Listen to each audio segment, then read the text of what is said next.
नाज़िर मोहतरम, आज के दौर में कौमों की ज़राई और माशी तरक्की में डैमों का बहुत अहम किरदार है। जिस अहम मकासद के लिए डैम तामीर किए जा सकते हैं उसमें मानसून के मौसम में दरियाओं में वाफर पानी को ज़ख़ीरा करके इसे समंदर में ज़ाया होने से बचाना, खुश्क साली के दिनों में इसको ज़राई, सनती और घरेलू इस्तेमाल में लाना, तोग़यानी के मौसम में फालतू पानी को ज़ख़ीरा करके सैलाब के तबाहकारियों से बचाना, ज़ख़ीरा शुदा पानी की क़ुव्वत से निहायत सस्ती बिजली पैदा करना, डैम की झील से ज़रज़मीन पानी के ज़ख़ीरों को बढ़ा देना, झील में मछलियों की नस्ल की फराहमी। 1950 में कौम के हर फर्द के लिए 5000 मकब मीटर पानी दस्तयाब था। अब इनकी मिकदार 1000 मकब मीटर पाकिस्तानी रह गया, जो बैनुल-अक़वामी मयार के मुताबिक नहायत खतरनाक सतह है। इस दौरान अरबों एकड़ फुट पानी समंदर में गिरकर ज़ाया हो चुका है। ये हमारे हुकूमतों की मुजरमाना गफलत है कि वो तोरबेला और मंगला के बाद कोई बड़ा डैम तामीर ना कर सका, क्योंकि इन डैमों में भी पानी की ज़ख़ीरा करने की गुंजाइश तेजी से कम हो रही है। हर साल 4 करोड़ एकड़ फुट दरियाई पानी समंदर में चला जाता है, लेकिन खेतों को पानी नहीं मिलता। जब पाकिस्तान आज़ाद हुआ तो इस वक्त के शहरी को 5600 क्यूबिक मीटर पानी दस्तयाब था, लेकिन अब मौजूदा सूरत हाल में बदकिस्मती से हर पाकिस्तानी को 1200 क्यूबिक मीटर पानी दस्तयाब है। कालाबाग डैम पर सबसे पहला एतराज़ ये आयद हुआ है कि शदीद तोग़यानी की सूरत में नौशेरा और चारसदा सैलाब से डूब जाएंगी, तो माहिरीन ने इसका जवाब दिया है कि कालाबाग डैम के डिज़ाइन में 19 लाख क्यूसेक तक का सैलाबी रेला गुजारने की गुंजाइश रख गई है। तारीखी रिकॉर्ड के मुताबिक दरअसल में कालाबाग के मकाम पर सबसे बड़ा सैलाबी रेला 1929 में गुजरा था, जब इसका साइज 12 लाख क्यूसेक था। कालाबाग डैम पर दूसरा बड़ा एतराज़ ये था कि कालाबाग डैम की झील की सतह इतना बुलंद होगी कि इससे मर्दान पबी और सवाबी का ज़मीनी सिस्टम बेकार हो जाएगा।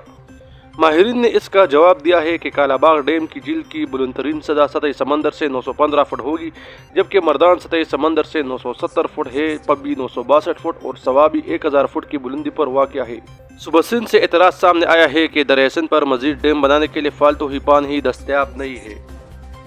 तो माहिरीन ने जवाब दिया है कि अगर दरियासन में वाफर मिकदार में पानी दस्तयाब नहीं है तो फिर वो तकरीबन 40 मिलियन एकड़ फुट पानी कहाँ से आ गया, जो 1975 से 1995 के दौरान औसतन हर साल समंदर में गिरकर ज़ाया होता रहा, जबकि कालाबाग डैम तो सिर्फ 6.1 मिलियन एकड़ फुट पानी ज़ख़ीरा करने का प्रोजेक्ट है। समंदर में ज़ाया होने वाले 40 मिलियन एकड़ फुट पानी से तो कालाबाग डैम जैसे 6 डैम बनाए जा सकते थे। कालाबाग से ऊपर और बादशाह से नीचे दरियासन में दरे स्वात, दरे कुन्हार, दरे काबर और बेशतर दूसरे नदी नाले आकर गिरते हैं, जिसकी वजह से कालाबाग पर दरियासन का बहाव बादशाह पर बहाव से कहीं ज़्यादा होता है।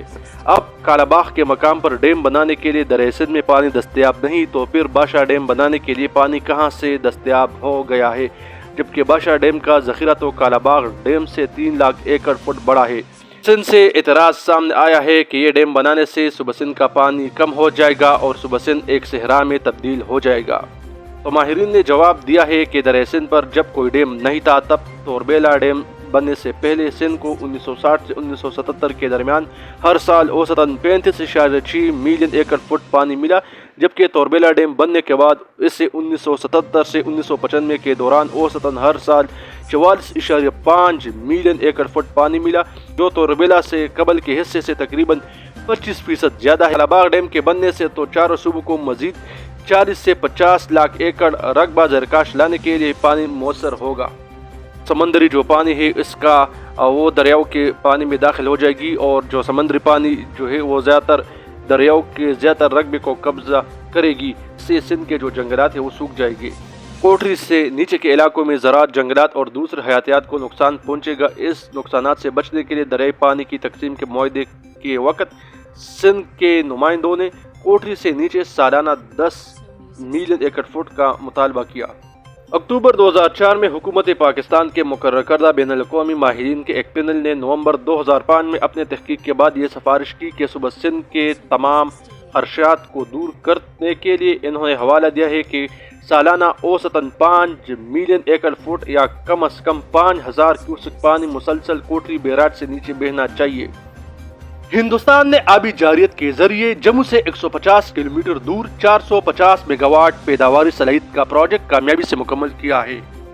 جس پر ہندوستانی حکومت نے 3640 کروڑ روپے رقم خرچ کی ہے۔ 10 اکتوبر 2008 کو بھارتی وزیر اعظم منموہن سنگھ نے مقبوضہ کشمیر میں متنازع ڈیم کا افتتاح کیا۔ ہندوستانی حکومت مظفر آباد سے 160 کلومیٹر دور دریا نیلم پر 330 میگا واٹ بجلی پیدا کرنے والے کشن گنگا ڈیم بنانا چاہتا ہے۔ پاکستانی آبی ماہرین کے مطابق کشن گنگا ڈیم بننے سے دریا جھیلم میں 27% پانی کم ہو جائے گا۔ ہندوستان دریا نیلم کا رخ موڑنے کے لیے 22 کلومیٹر طویل سرنگ بنائے گا۔ دریا کا رخ موڑنے سے دریا نیلم کا راستہ تقریباً 100 کلومیٹر بدل جائے گا۔ ہندوستان پاکستان کے حصے میں آنے والے دریاؤں چناب، جہلم اور دریا سندھ کا رخ موڑنے کی ناکام کوشش کر رہے ہیں۔ اس طرح وہ پاکستان کو آبی ذخائر سے محروم کرنے کی کوشش کر رہا ہے، جس کے لیے فوری اور جامع حکمت عملی ناگزیر ہو چکی ہے۔ ہندوستان نے مسلسل 37 معاہدے کی خلاف ورزی کی ہے۔